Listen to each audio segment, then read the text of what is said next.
Salah satu efek dari masalah trauma, efek samping dari trauma adalah ketidakpercayaan diri. Apakah kamu juga mengalaminya?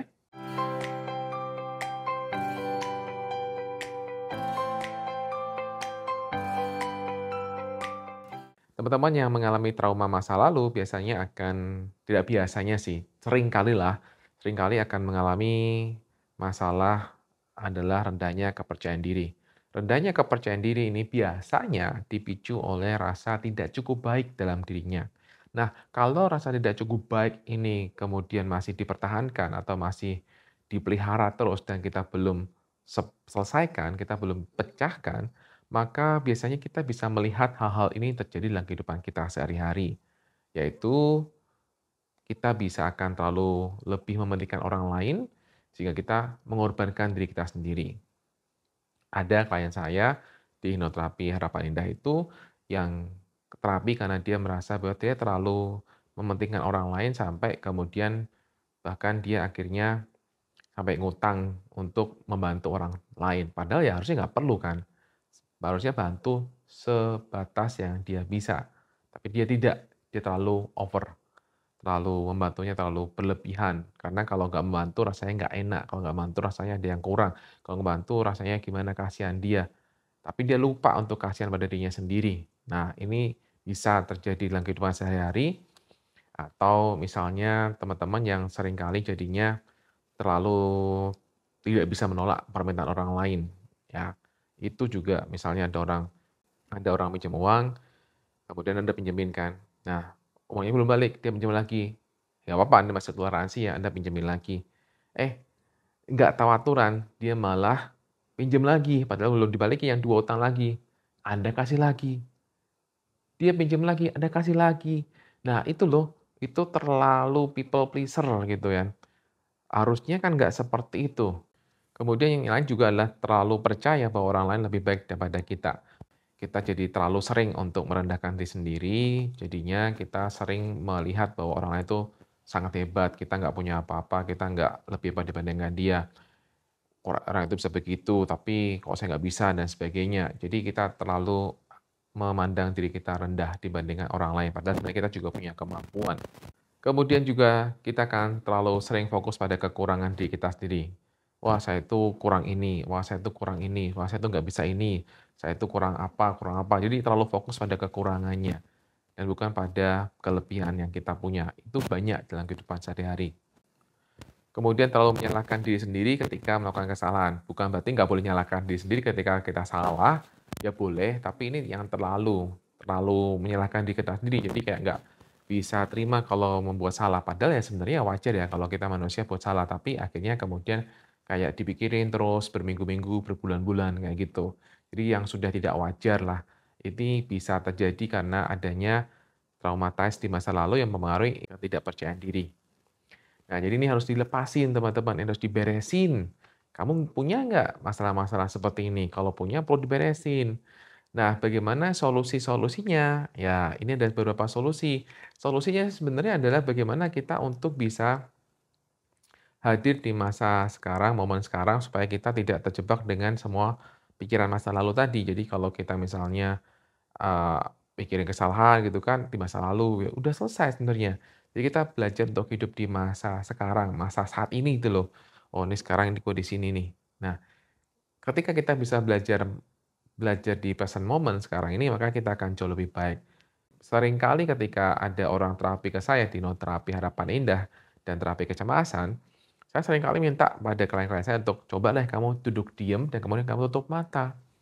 Nah, ketika orang yang duduk diam nutup mata, ya cukup 3 menit, 4 menit, langsung tuh pikirannya langsung banyak banget. Nah, jadi kan sudah jelas bahwa pikiran kita tuh terlalu banyak sekali dan akhirnya tanpa sadar tuh kita jadi terpengaruh dengan pikiran, kita ngikutin pikiran. Itu yang sering saya katakan pada klien saya juga dan juga pada teman-teman sekarang juga bahwa pikiran-pikiran itu ya bisa terjadi masa lalu itu bisa muncul, tapi izinkan untuk kita kembalikan ke masa sekarang ini, yaitu latihan ya, ada tekniknya sendiri. Tapi teman-teman bisa cobalah untuk belajar mengembalikan pikirannya ke sekarang ini. Jadi kalau misalnya teman-teman lagi ngapain, kemudian mikir flashback masa lalu yang muncul gitu ya, Maka teman-teman misalnya sekarang, kalau saya sekarang nih lagi buat video gitu kan, maka saya akan bilang, aku lagi buat video nih, sekarang aku lagi buat video, di depan aku ada kamera, aku lagi duduk." Nah, di situ. Jadi teman-teman kembalikan ke posisi sekarang ini, supaya teman-teman tidak terbawa dengan pikiran-pikiran itu, yang akan buat teman-teman jadi semakin khawatir kan. Nah, itu caranya ya. Kemudian yang lain adalah dengan cara membuat kita punya emotional awareness. Emotional awareness itu apa? Kita aware dengan emosi apa yang muncul. Karena seringkali kita juga nggak aware dengan emosi yang muncul sehingga kemudian kita jadi kayak terbawa dengan emosi itu sehingga kita seolah-olah jadi victim, jadi korban. Jadi seolah-olah ketika kita ada emosi kita kayak nggak bisa untuk menangani emosi-emosi itu. Jadi kita ada dorongan-dorongan yang keluar yang kemudian akhirnya kita ikutin. Sehingga seringkali sikap perilaku kita karena impuls dorongan dari yang timbul dari emosi itu. Nah, ini yang perlu untuk kita mulai sadari, itu yang saya bilang dengan namanya emotional awareness.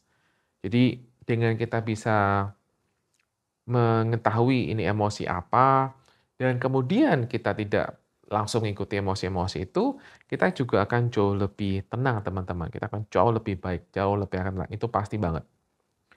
Nah, kembali yang ketiga yang bisa teman-teman lakukan ketika teman-teman punya pikiran-pikiran yang aneh-aneh itu, teman-teman bisa wujudkan dalam bentuk kesenian, dalam bentuk art gitu maksud saya. Jadi kalau misalnya teman-teman punya pikiran-pikiran negatif gitu kan, nanti teman-teman bisa buat story gitu, story di cerita, ada seorang bernama si X yang kemudian membuat begini begini begini, dan sebagainya. Jadi teman-teman terjemahkan apa yang ada dalam pikiran teman-teman itu mungkin dalam bentuk suatu komik, atau dalam bentuk suatu cerita, atau dalam bentuk gambar, atau apapun lah istilahnya teman-teman. Nah ini jadi kita menerjemahkan apa dalam pikiran kita dalam bentuk sekali lagi seni. Dan itu membantu teman-teman akan jauh lebih baik. Atau teman-teman bisa membuat itu dalam bentuk puisi juga bisa.